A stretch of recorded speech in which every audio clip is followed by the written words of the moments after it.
So in this tutorial, I'm going to show you how to do some very quick motion tracked text.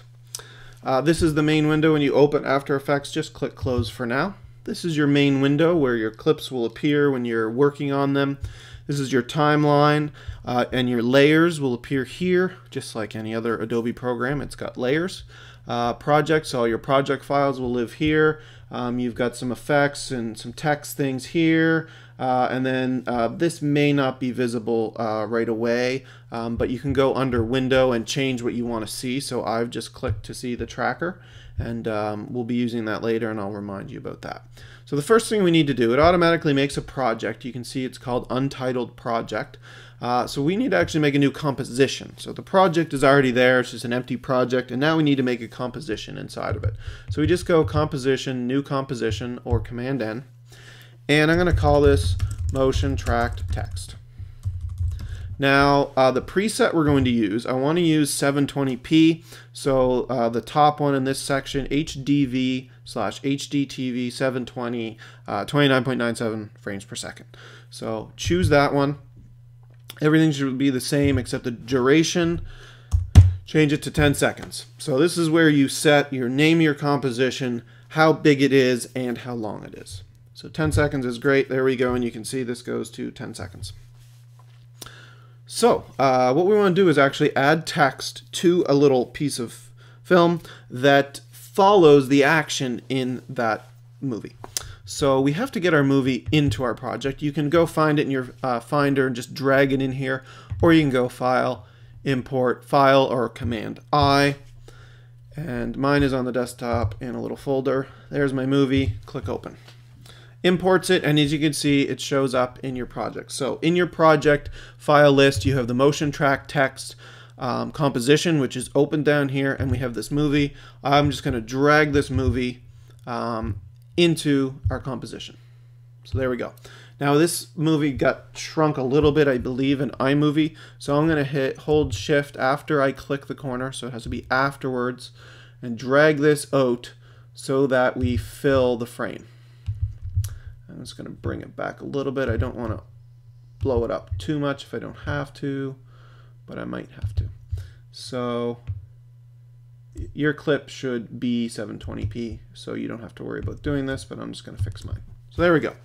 Now, in this clip, you can see that this guy's holding the viewfinder, and it moves around in the frame. And what I actually want to do is put a piece of text that's kind of stickied to this top of this viewfinder. So I'm going to add some text. If I just add text though, it's going to stick here and not move along with the action. So I have to track the motion, and this is such a powerful tool within After Effects. It's really fantastic, and it's how they do so many special effects. So the first thing we need to do is make sure that Window Tracker is showing. So I just hid mine. I'm going to show it again, and it should show up and down in the bottom right. So now what we're going to do is make sure that our movie is selected. It should be the only layer, so it'll automatically do it, but hit Track Motion. So what this is saying is my motion source is this movie, and I have a little tracker. And so I'm going to pick where I want this tracker to be in a few minutes here, and then it's going to follow that point throughout the time of the film. But the first thing I need to do here is I have to change this to include rotation and scale, because we're not just doing a 2D thing. There's a bit of, not necessarily 3D, but things are rotating and changing scale, not just position. Now, if we track this, the motion will be tracked and the information will stay on this movie clip here, this movie layer, which is fine, but if we want to use it a bunch with some other things, it's better to assign it to its own tracker. So what we're going to do is right-click down in your timeline and go New Null Object. Now that the Null Object is selected, you can hit Enter and type Tracker. So that is going to be our tracking layer. Next, edit target over here to be the tracker. So we're saying we're going to track all of this information over here, and we're going to stick it into this tracker layer that we've made. Click OK. Now we have to set our track points. So you have to choose points that are going to remain in the frame and that have some kind of contrast to them so that the tracker can easily find them. So you might have to try a few different track points sometimes.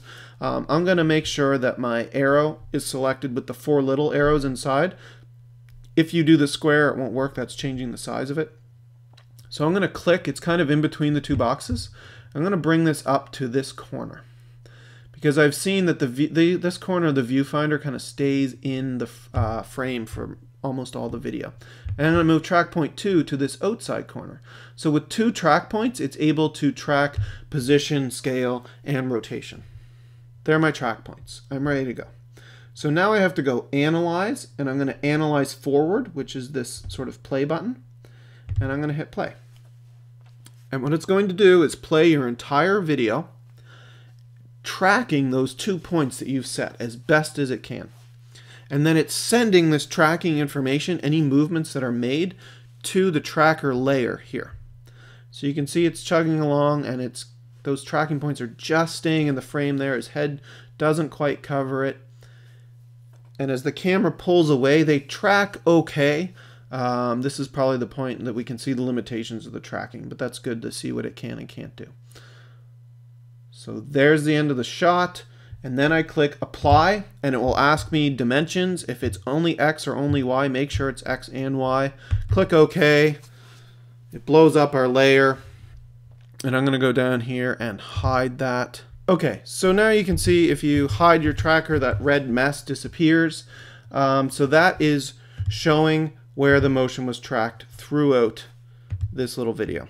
So we can shut that off now. Goodbye. Hit the little eye over here on the far left. So now we need to add our text and then tell it to follow that tracker. So we're going to make a new layer. So layer, new, text. There we go. And we're ready to type.